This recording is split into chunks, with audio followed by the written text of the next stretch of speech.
भाई के साथ चक्की पिसवाते तो ठाकुर जी इतने सारे गहने पहन के रहते हैं, वो गहने सब आगे पीछे जब ठाकुर जी हिलते तो गहनों की आवाज आती।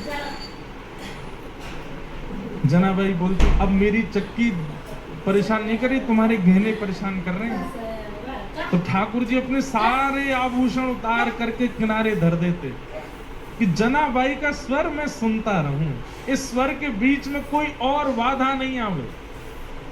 और ठाकुर जी पे सारे आभूषण उतार करके किनारे में धरते और जनाबाई के साथ धीमे धीमे चक्की पिसाते और जनाबाई गाती।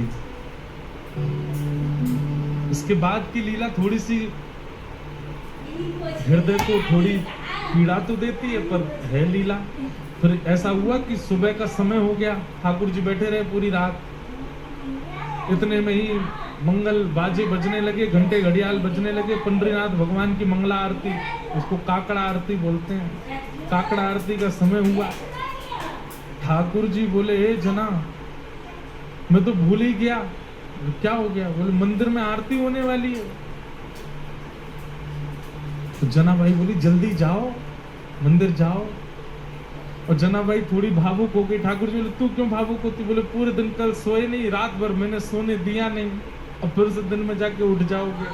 ठंडे ठंडे पानी से सब तुमको नहलाएंगे, तुमको दूध से नहलाएंगे, बिल्कुल आराम नहीं करने दिया मैंने। ठाकुर जी बोले तू भी तो नहीं करेगी तो मैं भी नहीं करूंगा।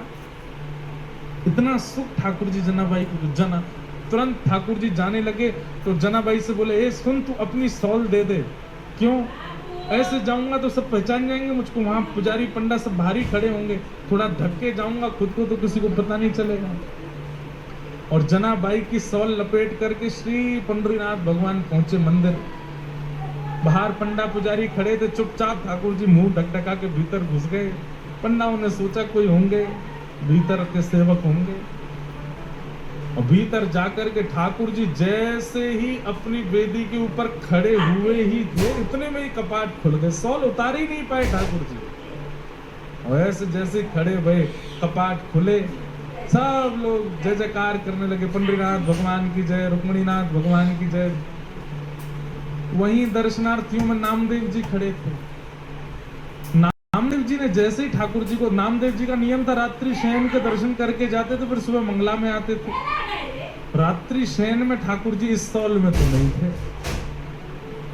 और नामदेव जी के घर में ही सेवा करती है जनाबाई।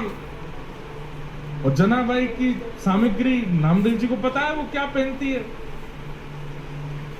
नामदेव जी तुरंत बोले ये सॉल तो मैंने कहीं देखी है जो पंडरीनाथ पहने, रात में तो नहीं थी, ये सुबह कहां से आ गई? नामदेव जी बोले कहां देखी कहां देखी कहां देखी। सोचते सोचते सोचते उनको याद आया, अरे ये तो हमारे घर में सेविका जना पहन के घूमती है, ये तो वही सॉल है। उसकी कढ़ाई आदि बिल्कुल वैसी थी। तो कई बार आश्चर्यचकित वस्तु दिखती है तो आप अचानक से बोल पड़ते हो, और नामदेव जी बोल पड़े ये तो जना की सॉल है। अब नामदेव जी जितनी देर सोच रहे थे उतनी देर वैसे ही मंदिर में बड़ी भगदड़ हो गई थी। क्यों? क्योंकि जैसे ही कपाट खोले और ठाकुर जी का जब दर्शन किया तो ठाकुर जी के जितने आभूषण थे वो थे ही नहीं। क्यों? ठाकुर जी तो रात में चक्की पर छोड़े आए थे जनाबाई के पास। और यहाँ सब मंदिर में भाग दौड़ होने लगी। बोले अरे ठाकुर जी के आभूषण कहाँ है, आभूषण कहाँ? और इसी समय नामदेव जी सोच रहे थे सॉल किसकी है, और अचानक से उनके मुख से निकला ये सॉल तो जना की है। सारे पुजारियों ने रुक के कहा, क्या कहा? ये सॉल जनाबाई की है? बोले हाँ। इसका मतलब आपके यहाँ जो जनाबाई है वही आकर के और यहाँ पे जो है सब चोरी करके चली गई, ठाकुर जी के सब आभूषण ले गई। किसी ने भी सदविचार नहीं किया, सबने दुर्विचार किया कि जनाबाई सब ठाकुर जी के आभूषण चुरा के चले गई। यहाँ जनाबाई रात भर का जो उसका अनुभव था उसको आनंद ले रही थी, स्नान ध्यान करके आज बड़ी प्रसन्न है, तिलक लगाती है। ठाकुर जी ने रात में जो सुख दिया उसको भूल नहीं पा रही है।